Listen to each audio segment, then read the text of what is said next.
안녕하세요, 여러분. 오늘도 함께 해주셔서 감사합니다. 야구는 언제나 우리에게 예측 불가능한 드라마를 선사하죠. 그리고 그날, 인천의 하늘 아래에서도 한 편의 드라마가 펼쳐졌습니다.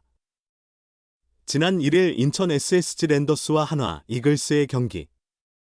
SSG가 9회 말 2사 이후 현원혜와 이율의 극적인 홈런으로 한화의 마무리 김서현을 격침시키고 대역전승을 거둔 날이었다.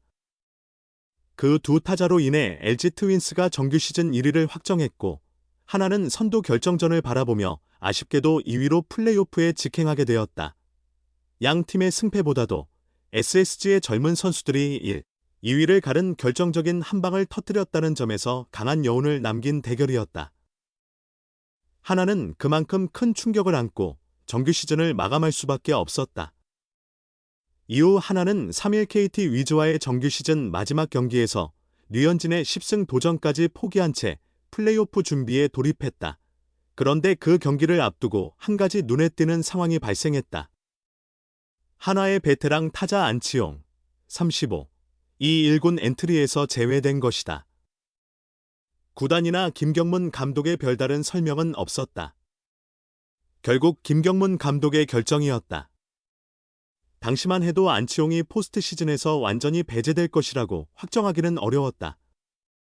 타격 컨디셋 좋지 않으니 10월 원정 일정에는 참여하지 말고 미리 가을 야구를 대비하라는 배려로도 해석될 여지가 있었다. 하지만 안 좋은 예감은 결코 빗나가지 않았다. 많은 이들이 예측한 대로 김경문 감독은 9월 경기를 마지막으로 안치홍에 대한 기대를 조용히 접은 것으로 확인됐다. 하나는 16일 K볼을 통해 17일 시작하는 삼성 라이온즈와의 플레이오프 엔트리를 발표했다. 내야수는 무려 8명이 포함되었다. 심우준, 이도윤, 노시환, 하주석, 권광민, 최은성, 문현빈, 황영묵이 그 주인공이다. 결국 시즌 내내 고정된 주전 이루수가 없었음에도 김경문 감독은 안치홍 대신 다른 선수들에게 기회를 부여하는 것이 옳다는 판단을 내렸다. 6년차 720억 원 FA의 자격지심이다. 안치홍은 한화에서 맞이한 첫 해인 2024년에도 128경기 473타수 142안타, 타율 0.300 13홈런 66타점 64득점 장타율 0.427 출루율 0.370으로 준수했다. 수비에서의 아쉬움과는 별개로 타석에서는 여전히 3할 전후의 타율과 10에서 20홈런을 바라볼 수 있는 타자였다. 매력적인 공격지향 내야수 자리를 지키고 있었다. 하지만 이번 시즌 안치홍은 이상하게 꼬였다.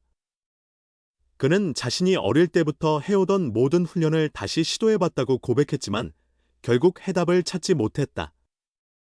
66경기 174타수 30안타 타율 0.172 2홈런 18타점 9득점 장타율 0.230 출루율 245 오패스 475 득점권 타율 0.238 김경문 감독도 최대한 기회를 주었다.